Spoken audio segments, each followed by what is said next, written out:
The cost of free. State after state crumbling under the financial burden of free. Himachal Pradesh, Punjab, Madhya Pradesh, Karnataka, Telangana, Maharashtra and many more.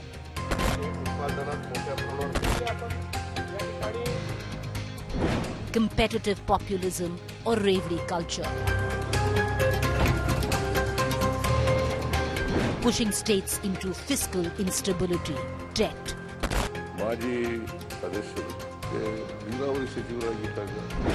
A fiscal crisis facing Indian states. Freebies first, development last. States killing growth. And it's just not one state ruled by a particular political party all across the The reason why we are mooting this debate onto the point this evening, number one, the Maharashtra budget has just been announced and the Ladki Bahin Yojana is not going to be taken up to what was promised earlier. It remains at 1,500. We're going to get you all the details. First up, allow me to take you through the headlines. No relief for smuggling accused actor Rania. Starlet breaks down in court, claims harassment. Probe agency says Rania not cooperating in interrogation.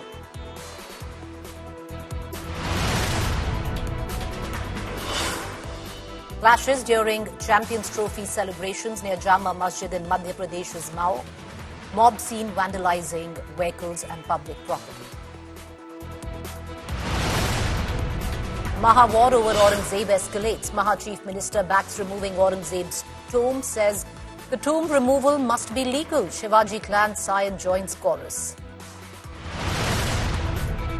Massive uproar in both houses over Tamil Nadu delimitation and language war. Dharmendra Pradhan slams opposition charges in the new education policy. Stalin hits out, says Pradhan acting arrogantly.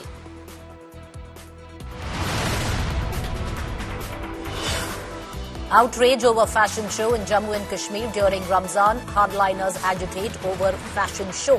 Chief Minister orders inquiry, seeks report in 24 hours. Designers now issue an apology.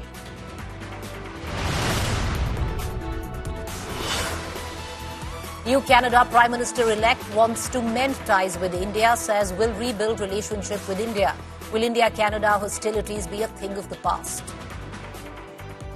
There are opportunities to rebuild the relationships with India. There needs to be a shared sense of values around that commercial relationship, and if I am Prime Minister, I look forward to the opportunity to build that. All right, with what we began with, that the Maharashtra budget allocation has not upped the Ladki Bahin Yojana from what it is giving now, 1,500, to what was promised, 2,100. It's in fact cut some of the funds for the Ladki Bahin Yojana as well. On the other hand, at the India Today Conclave, we had the Chief Minister of Telangana, Revanth Reddy. He stayed also right now in fiscal deficit, but the Chief Minister was very vocal, where he spoke that maybe it's time now to stop competitive populism. There needs to be an all-party meeting and an understanding of that. How are you going to pay for the guarantees, 4,000 rupees to unemployed youth? सही सवाल पूछा राजदीप जी. आप जो गलतफहमी में था, मैं भी वही गलतफहमी. 3.75 लाख करोड़ डेब्ट से ये जो इनकम है, इसके हिसाब से हम कुछ कर सकते हैं. मगर कुर्सी में बैठने के बाद असली रूप हमें पता लग गया. Come on, yes. Chief Minister is telling us that you realized only after you became Chief Minister that you can't pay for your guarantees. Not guarantees. Repayment of loans. I am not saying that I am not going to pay for guarantees. I am not able to repay for my guarantees. But Mr. Reddy, the charge is exactly that. By raising the kind of debt that you're raising, you're looking to pay your guarantees through that. And I'll give you some figures. Now, the situation of the state is where the positive balance for all 100% days in 2014 is now at positive balance in less than 10% of the days. Now, there is a clear, enormous fiscal deficit. And I'll give you more. You've already, I think, pledged, correct me if I'm wrong, 50,000 crores in 2024 budget for your guarantees. Alongside, your own Deputy Chief Minister has said that you're raising, what, 80,000 crores as market debt? How does that work out? तो क्या करना है, ऐसे ही race चल रहा है ना प्रीति जी। जो रेस में हम जो रेस में आगे रेसिंग तो करना ही करे पड़ेगा। स्पीड थ्रिल्स बट किल्स, ऐसा कुछ स्लोगन है ना।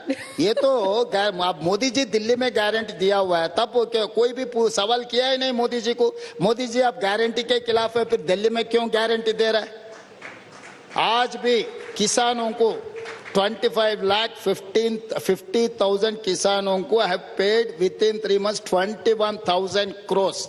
It is Indian history में पहली बार हमें किया, मैं किया, हिंदुस्तान में कोई नहीं कर सका। But you admit, Mr. Reddy, fiscally it's not prudent. This guarantee business, रेवड़ी guarantee, whatever you might फिर call सब लोग चर्चा करने का, एक इंडिविजुअल से कुछ होने वाला नहीं है। क्योंकि इसीलिए मैं जो ओपन फैक्ट है मैं छुपा के झूठ बोलना नहीं चाह रहा हूं, इसीलिए मैं हैसो बात सबके सामने रख रहा हूं, क्योंकि ये चर्चा होने का बहुत जरूरी है। सब लोग हम कमरे में बैठे तो एक बात बोल रहे हैं, बाहर भाषण में गए तो दूसरे बात बोल रहे हैं। So you think there should be a national debate on this so-called Yes, definitely. Instead of one nation, one election, instead of delimitation, instead of other things, we have to discuss on this. We don't get any money to invest on capital expenditure. I'm sorry to say I'm not able to invest every month 500 crores, not even 500 crores I'm not going to spend on my capital investment. तो आगे आने वाले दिनों में राज क्या होने वाला है, देश क्या होने वाला है? You mentioned one word there, and I want to switch for a moment to politics because many believe that this is going to be the big word in Indian politics for the next 24 months. Delimitation, the D word. Is it, as M.K. Stalin of Tamil Nadu is saying, a ticking time bomb? The fact is the southern states seem to believe that a future Lok Sabha will be shaped in a manner that the south will lose out to the north. All right, so you heard the Chief Minister of Telangana, who said very clearly that he's paying for his guarantees, but he cannot pay for his debt, opening up the conversation on how it's time now, before you get into one party, one nation, one election, or any other debate nationwide. What one needs to get into a debate is it time to stop the competitive populism that we see. And it's coming in from one of the chief ministers who's actually giving out the guarantees that his party promised. Now, what is happening in Telangana is not just limited to a Congress state of Telangana or to the other two Congress states of Himachal Pradesh or Karnataka. It's reflecting in BJP-run states as well, viewers. Now, what happened today was the Maharashtra Assembly had to give out its budget. The Maharashtra Assembly has clearly tightened its purse strings. Allocation for the Ladki Bahin scheme in Maharashtra has been slashed by rupees 10,000 crores in state budget. Pre-election promise of increasing monthly stipend to rupees 2,100 kept on hold for now. And the 1,500 rupees will continue, albeit with stricter conditions and eligible beneficiaries. What's also happening right now in the national capital, the BJP promised the direct cash transfer to women. Now, even in that, the fine print is now bigger than the scheme, where a lot of loopholes have come in when it comes down to what women are actually qualified or eligible for this direct cash transfer. On your television screen, you can actually see the rising liabilities of state governments who have consecutively doled out freebies. Some of them headed to election, like the state of Bihar. The others you can see, Karnataka, Madhya Pradesh, Maharashtra, Punjab, which went to polls with a slew of promises. Now, in midst of all of this, while we give out all the details to you, you can see it right there. Rajasthan, Tamil Nadu, Telangana, UP, Delhi is just where they stand in terms of debt. And you can see the numbers. And the numbers, what we can, clearly say, have been rising. There have been a few states that have actually reduced their fiscal deficit. But the ones that we are putting out there are the ones where you can clearly see how the liabilities of these states have been rising. And most of them have been to elections recently. And you can actually see a sharp jump. Meanwhile, there was a plea in court which seemed to suggest that what is the difference between, you're not allowed to give out cash for votes, and freebies is that grey area. Now, where does the case stand in court? Well, we are awaiting right now the government and the Election Commission to file in their responses when it comes down to it. However, we'll give you the latest quotes right there, which the top court of the country has in fact given out. Till now, the top court of the country is waiting for the Election Commission and the government to come back on what their view is when it comes down to freebies. The Prime Minister has been very, very vocal against the Revdi culture, freebies culture, but strangely the BJP has now resorted to exactly that in poll-bound states. Delhi, the latest example. So at the back of it, the questions that I pose before we introduce our panelists this evening, number one, which of course is freebie, smart politics but bad economics. Well, that's an easy one. The second question which we raise, welfare versus freebies, where is that line? How does that one define that line?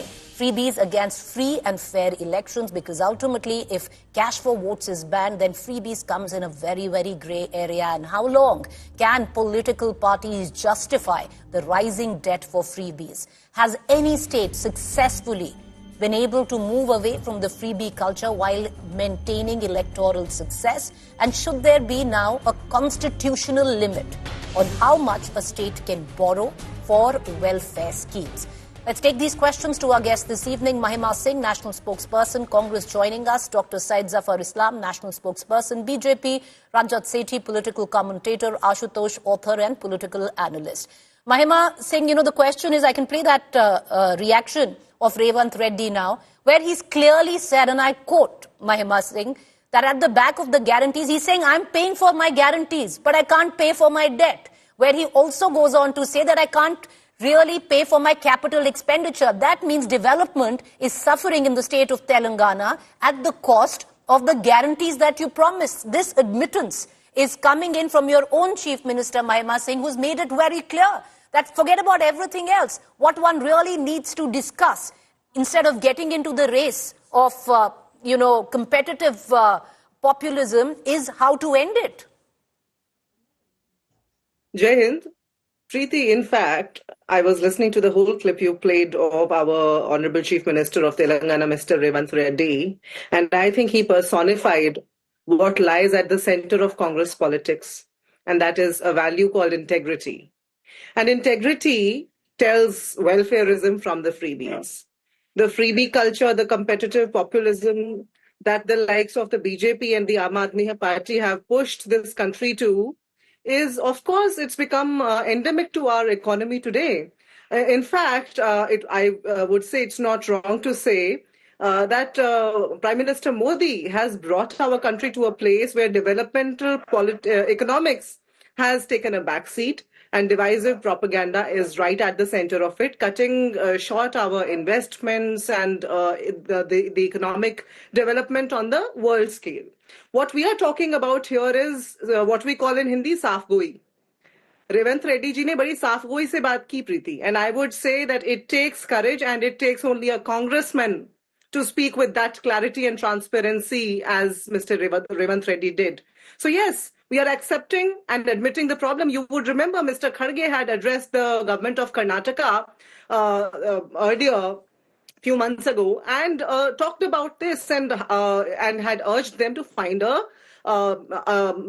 tactful solution to the problem that's facing us. But Mahima Singh, that's the double-edged sword. You're saying that it's the ethos of the Congress, but the man in question is the Chief Minister, one of the three that you have, who's made it very clear that he is paying for his guarantees. He has no money to pay for his debt. His debt is only rising. He has no money to invest. He's openly saying that. And I'll come back to you. I'll circle back to you on that question. Dr. Syed Zafar Islam, hold on. Allow me an intervention because you've made that point. Make your point. Let me come to the second part of my response, Preeti, which is the stepsisterly treatment that the union government is giving to the states, especially ruled by the non-BJP governments. You would also remember the Karnataka protest that was staged in the capital of Delhi, which was totally ignored by the Prime Minister and the union government. So you see, we are living in a country where the union government, double engine sarkar so-called, goes on undermining the federal structure of this country. So we have got to accept it, admit it, and strategically deal with it. Okay. All right. I'm going to circle back to you. Stay with me. I want to bring in Syed Zafar Islam, Dr. Zafar Islam. One can say it's endemic to only Congress states, but that's not really true. Or the Aam Aadmi Party, which many say was one of the pioneers of the freebie culture, especially when it comes down to free electricity, water and all of that. But Dr. Syed Zafar Islam, the big question now is, look at what's happened today in the Maharashtra State Assembly. Leave alone raising what you promised, because you promised a direct cash transfer under the Ladki Bahin Yojana from what is now 1,500 to 2,100 rupees. Clearly, that's not happening. Number two, Dr. Syed Zafar Islam, is that you're also cut 10,000 crores in that funding, where it comes down to the Ladki Bahin Yojana. The rules and regulation on who's eligible has become only stricter where the fine print is concerned. So there is an understanding. Let me respond to your question, Preeti ji. First of all, India is a welfare state, and affirmative action is must for the welfare of the people of the state or the people of the country. So every government has to discharge that responsibility, irrespective of what the overall objective of the government, but within the means of the resources what they have at their disposal. The Honorable Prime Minister have undertaken several welfare schemes, and still, if you see the fiscal deficit number is only following the fiscal discipline, and the fiscal deficit number is coming off significantly, better than the state is expecting India to indicate their fiscal deficit number, but we have done better than that. So that only suggests that we are ensuring that capital expenditure number, if you see what the Revanth Reddy was saying, our capital expenditure is rising every year after year, year after year. Even this year budget, if you see B number, you will see that there is a 10% allocation have been made more compared to last year revised estimate numbers. So that only suggests that the capital expenditure is important, and that's why we are investing for creating infrastructure for development of programs, and also ensuring the welfare scheme of the common man on the street. That's why we are distributing ration. We are distributing many other welfare schemes without ignoring the maths of the budget. So every decision has been taken based on understanding the maths and doing the budgetary allocation. Allow me for a counter. It seems where you see the state deficit is on which side of the treasury bench you actually sit on, be it the state assembly or the parliament. But the question that I want to ask you, you say the capital expenditure in rising. I'll give you two states which are BJP-run states, the state of Madhya Pradesh, where the capital expenditure has fallen, sir. So it's not true. No, I'm coming to that state. Now, as far as the state is concerned, I'm sure that the government is very clear that they have to follow the fiscal discipline. Any allocation, they are making any announcement, they are making any welfare scheme which they are announcing, they must do the maths first, budgetary maths, and then made the announcement. That's why we have done. We have done in every state before the election. Whatever announcement we have made, we know exactly how much the budgetary allocation to be made, and exactly accordingly the announcement has been made. Yes, the stricter norms should be there, because it is not that when we have said that Ladki Bahin is for the women of the state, that doesn't mean that everyone should get. Only the eligible ones should get. Okay. You and I don't, likewise, like you would not expect the government to pay 1,500 or 2,500 in Delhi, since you live in Delhi and I live in Delhi, or I live in Bombay. My family will not expect that 2,100 or 1,500 should come to their account, because it is meant as affirmative action and meant for the welfare of the people who truly deserve. So it is for the needy, not for a generic purpose. That's why. But you did promise the needy 2,500. You've decided you can't do that, so it's 1,500 for now. And you did tell the BJP. No. You have to also make the statement or give the correct picture that we have said. Gradually, it will be increased. So it will be. It's not going to stick to where remain 1,500, but it will gradually increase. All right. I want to bring in our two other guests: Ashutosh, author and political analyst, and Rajat Sethi. Ashutosh, one would say that maybe it was the Aam Aadmi Party that triggered the widespread, populism that we see. But before that, it was there in southern states of a different kind. Then even in West Bengal, I think the first direct cash transfer actually started under Mamata Banerjee. But where does the buck stop, Ashutosh, now? Because there's seemingly an understanding. Everyone can see it, but who's going to say it? You finally had the Telangana Chief Minister who put his hands up and said, I can't spend on capital expenditure. See, Preeti, this logic doesn't work that if I am committing a sin, so rest also should follow. It's something like this. This Aam Aadmi Party has started, so BJP should also do it. Congress should also do it. Samajwadi Party, BSP, everybody should do that, knowing fully well that it's a sin. that logic is a very comfortable logic because everybody wants to win election. And I'm sorry, I don't agree with the BJP spokesperson in talking about the affirmative. This is not affirmative action. This is basically a direct bribery scheme. Let me repeat a bit. This is a direct bribery scheme. That's all. Did BJP in Maharashtra say that we will be having an eligibility criteria for the women? तब तो बड़ी शोर से लोग कह रहे थे हम सारी महिलाओं को इज्जत देंगे, सारी महिलाओं को पैसे देंगे. अब कह रहे हैं 2100 नहीं दे सकते, 1500 देंगे. You know, the fact of the matter is whether it is the BJP government in Maharashtra or Congress government in Telangana and Karnataka, both are committing sin for the country. And I'm saying this with great emphasis. Why this is sin? Because everybody knows the global economy today is going to tumble like anything. The tariff war is going to create in the global economy, is going to create a havoc. And what is happening with India?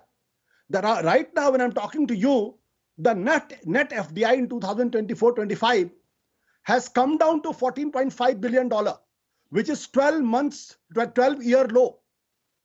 And the Indian companies are flying their cash from India to parking their cash in some other countries. So neither the Indian companies have trust and confidence in India's economy, nor the foreigners have trust and within that, you are also already facing the tariff war. Now the issue is, this is the time when all the political parties should come together on a platform, whether the BJP, Congress or anybody, should discuss threadbare in the parliament or outside, should find out certain guidelines that this is going to kill the economy of the country. But if the party interest is above the national interest, then obviously everybody will say, since Aam Aadmi Party has done it, so I'm also going to commit the same sin. This is a hypocrisy of the highest order. And unfortunately, the political class in this country is way ahead in this race of hypocrisy. Well, you know, seemingly, Rajat Sethi, it's great politics, terrible economics, if you look at it. The Prime Minister, who increasingly criticized the Revdi culture, the BJP succumbed to it, understanding the political atmosphere and the climate. Rajat Sethi, you know, if one really jogs their memory, you can actually, maybe, I think the only example one can give, and I've been trying to do that and add more if you can, it's only possibly the state of Kerala under the left, where they've not outrightly given out freebies and yet seemingly maintained power when it comes down politically. See, let's not pick one example, because those examples would require greater deal of studies as to what all freebies and in what camouflage are those freebies given in the state of Kerala. I'm not even getting into that. See, while responsible fiscal policies is an underlined policy measure that all state governments should follow, let me tell you, we are trying to over-sensationalize this entire topic of freebies. The entire poor economics of Nobel laureate Abhijit Banerjee was pivoted around the fact that you need to have poor people having cash in hand. Basic income structures have been debated around the world. Lot of countries around the world have adopted this because of the technological advancements that have happened, that you can actually give away cash handouts to poor people, because that kickstarts the consumption engine and therefore kickstarts the economy. It's not per se problematic. And you can get economists, not politicians, on the show to discuss the economic merits and demerits of this. The real problem is, largely speaking, when these politicians in respective states go out much beyond what their fiscal elbow room allows them to do.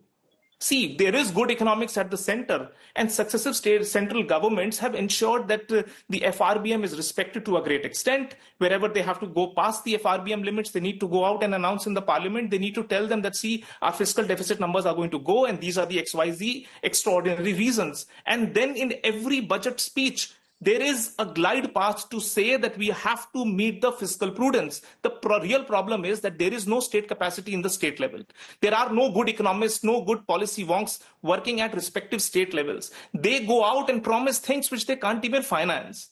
Now, again, I'm not saying per se this problem of cash handouts to women is a wrong thing, because in all likelihood, this goes into improving HDIs, the Human Development Index. These women save money, tend to send their students, children to schools, better tuition, better access to green vegetables, all of that go into HDI. So let's not throw the baby along the bathwater.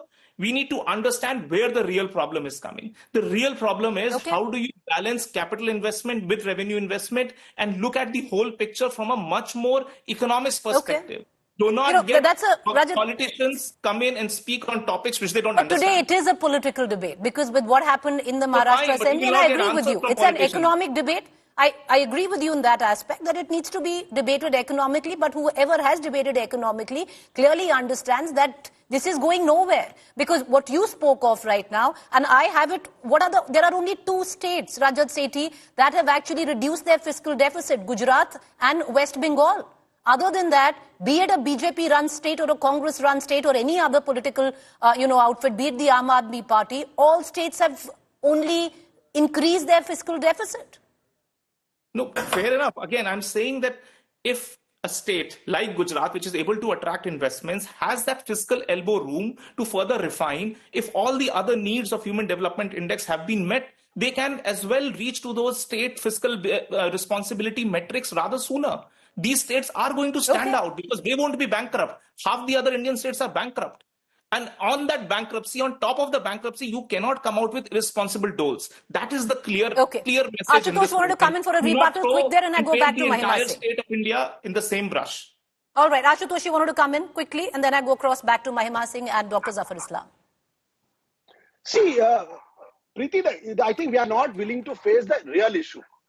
The real issue is that these doles are not given to empower women, to create demand in the society. Now, no, it's not that that's the intent. The intent is 3 months before the election, 5 months before the election, 6 months before the election, you announce this and try to get certain installment in the women's account so that the women feel gratitude, feel very obliged and vote for the party. That's the dishonesty. So we are talking about affirmative action and all kinds of things. What rubbish! Don't you forget that in Maharashtra, what happened? 3 installments were given and the Maharashtra elections were not announced along with the Haryana elections. Election Commission never answered the questions. The issue is this.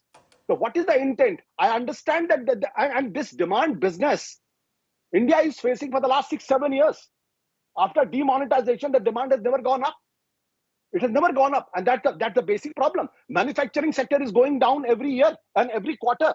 So if you are only focusing on giving doles, not robusting your economy, not going to the fundamentals of the economy, not addressing them, and you're only talking about hum to ye denge, fir wo denge, and then you bring the eligibility criteria, slashing the budget for the women. What rubbish is happening?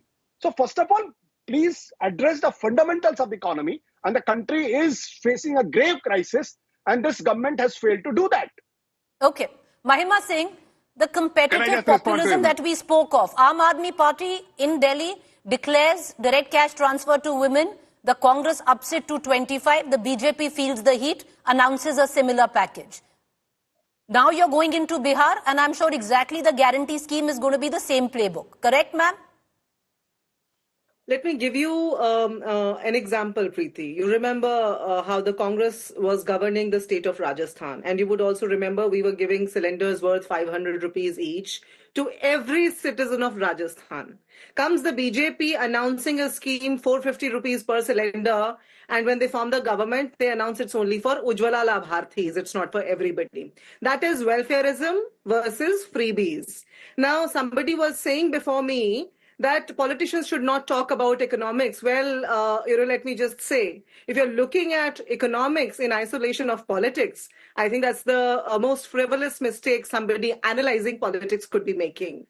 Now, coming to the crisis that Mr. Ashutosh was talking about, and I would say, yes, that is the exact crisis Mr. Revanth Reddy, having the integrity sitting right at the center of his whole narrative, has talked about, has addressed, has accepted. But unfortunately, Preeti, the union government, the union finance minister, not only conveniently continues to be in denial of it, but also... But Mahima Singh, you're saying, before I go to the BJP spokesperson, I want to ask you a very clear question. So you admit that your chief minister, with what he said, is actually speaking the truth. So the guarantee business that the Congress offers then is in contradiction to what Mr. Revanth Reddy said.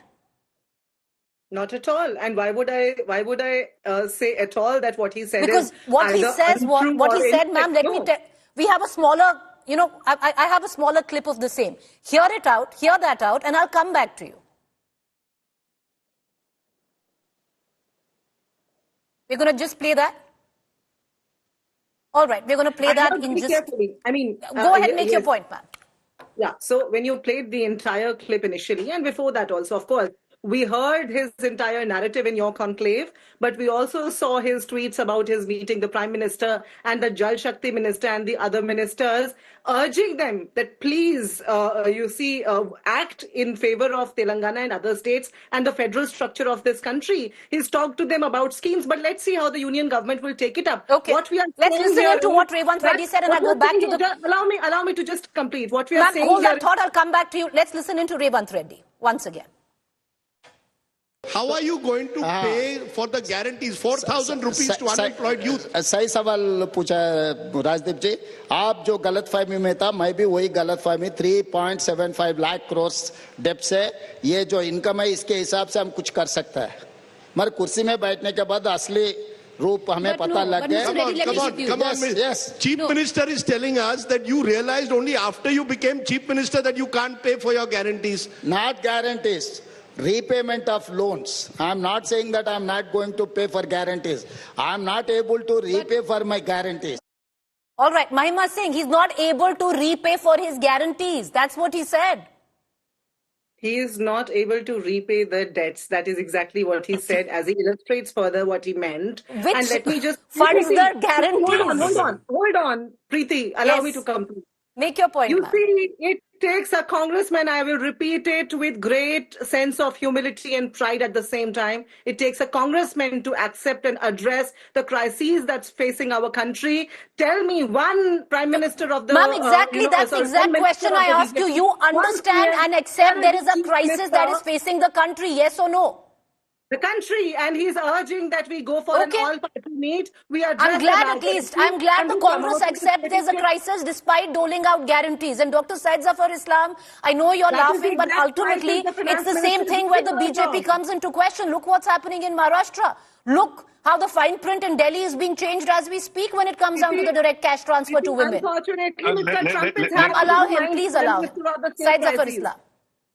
I think you have to differentiate between us and the other desperate political parties who have been out of power, and they made a commitment, announcement, something which they know that they will not be able to honor it.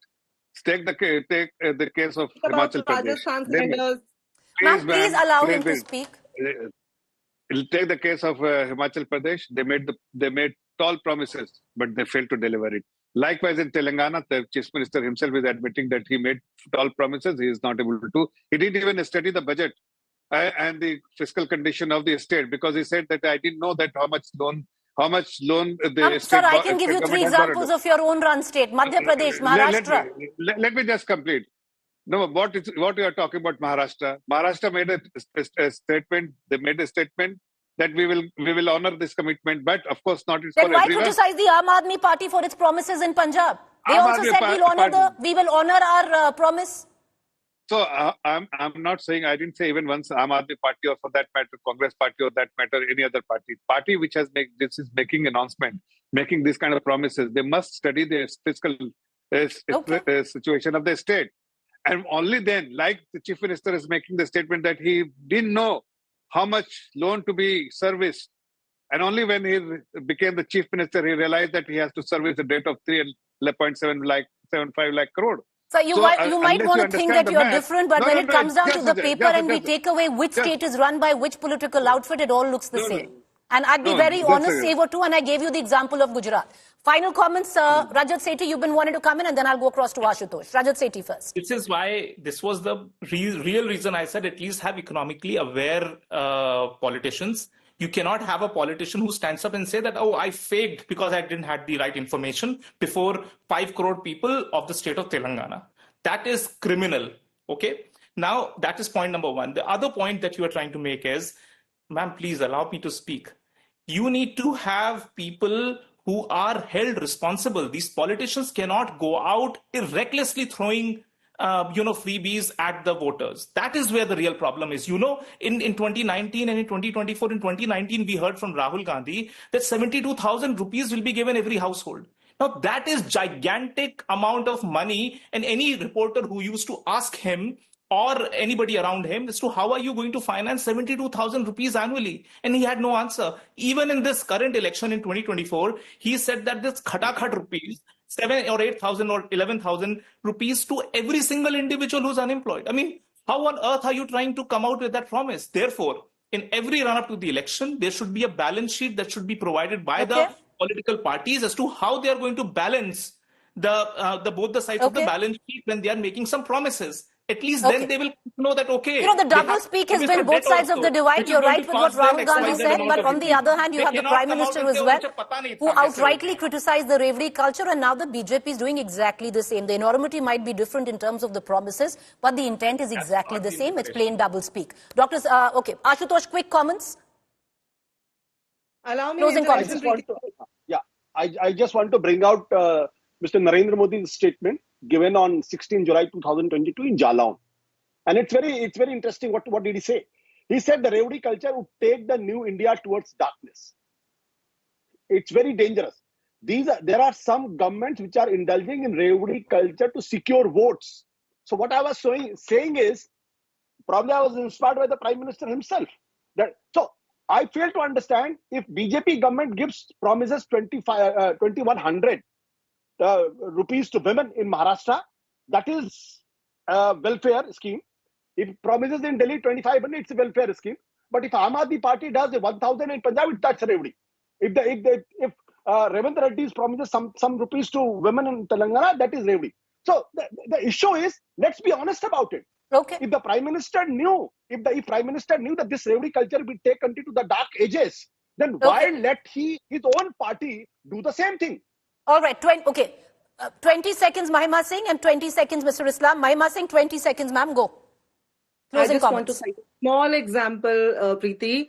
Ayodhya, there was a rally conducted of Mr. Modi, the Prime Minister, and then we saw the spendthrift government there spending crores on conducting one rally from the railway, the sanctions of the railway. So you talk about economics, you talk about bad economics in what Mr. Reddy said. I would also like to know, what do you think of the economics where railway sanctioned budget is being spent on a rally of the Prime Minister going to Ayodhya? I would just close with that. I would just provoke your 20 seconds, Dr. Islam. What Mr. The rally of the Prime Minister is separate, ma'am. I think the Congress has enough to worry about, and so does the BJP. It's better to focus on your own. But Dr. Islam, go ahead. If you really want to do a back testing of the way Honorable Prime Minister has made the announcement and manage his budget, he's always focused on cutting revenue expenditure, increasing capital expenditure, and whatever saving he has, he will use it for the welfare of the people.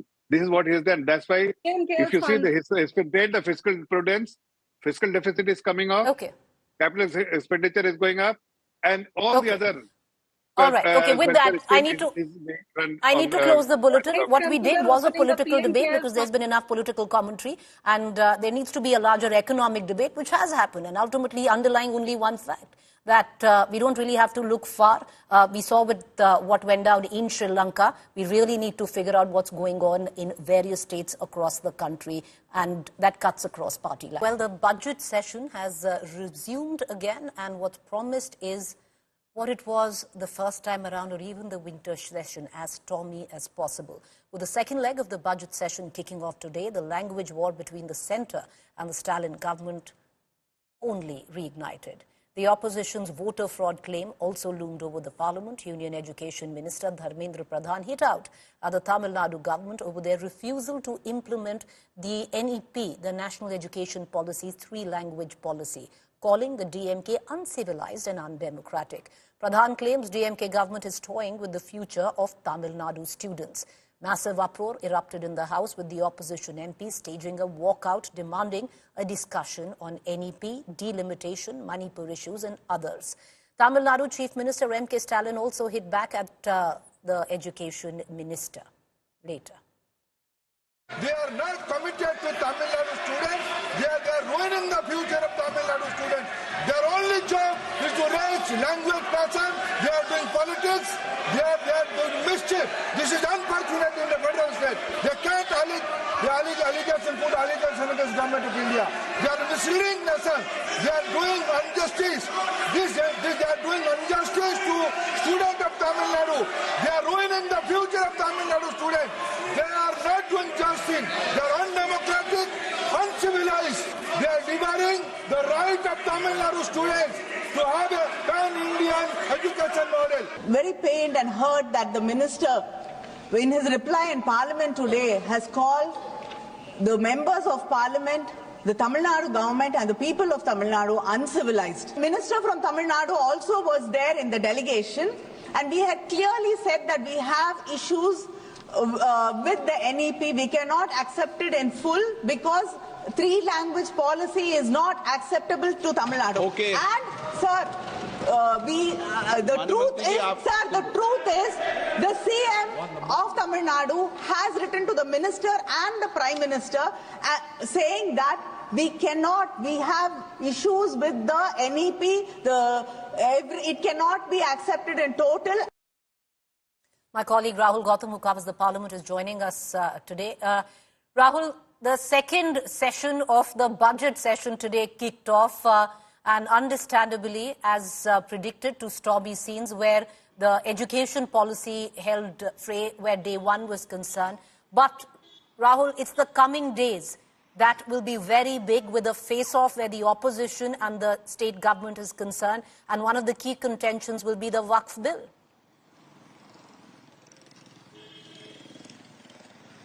Well, Preeti, I'm standing right outside 10 Janpat, and just a short while back, Congress leaders held a brainstorming session as to how they're going to corner the government for the remaining part of the session. And the three main issues have been identified. A, it is the US-India tariff war. Congress is saying that there is no clarity as to what are the segments or what are the products that are going to see reciprocal tariffs on the part of US, and therefore they would be seeking a clarity on this part from the government. Second is the alleged voter list manipulation. Remember, Rahul Gandhi himself stood up today and said that we've been seeking a complete list of all those people who have been added, who've been dropped from Election Commission, but there hasn't been any clarity from the Election Commission of India. And therefore, I urge upon government to discuss this pertinent issue on the floor of the House. Three is delimitation, and you rightly pointed out that the three-language row, which we also that how a verbal spat ensued between Dharmendra Pradhan and Kanimoji. DMK has already made it very clear that they're going to take up this issue as to how allegedly the government is trying to impose Hindi on Tamil state, and therefore they're not going to accept this. So, it is but obvious that as far as opposition is concerned, they're going to come up with these core issues and would also try to make these as a rallying points, because we have seen earlier also the TMC, if you remember earlier, Rahul, also had how is the Congress looking at opposing the Waqf bill? Because the government very clear that they're going to push it through this session.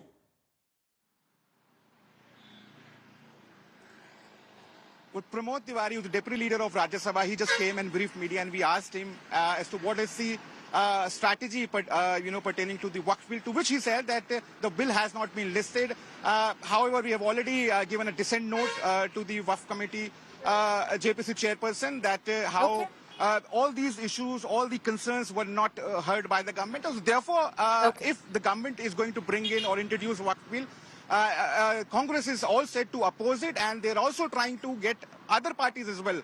TMC, remember, is not a part of India bloc, but on the issue of alleged voter list manipulation, they're also supporting, and today we saw TMC and Congress both, walking out. So as far as Congress is concerned, they will try to make these issues a sort of a rallying point to corner the government in the coming days. Appreciate you joining us, Rahul. Of course, the Parliament developments will be keenly watched in days to come. Another face-off brewing because, there is a massive trust deficit when it comes down where the government and the opposition is concerned.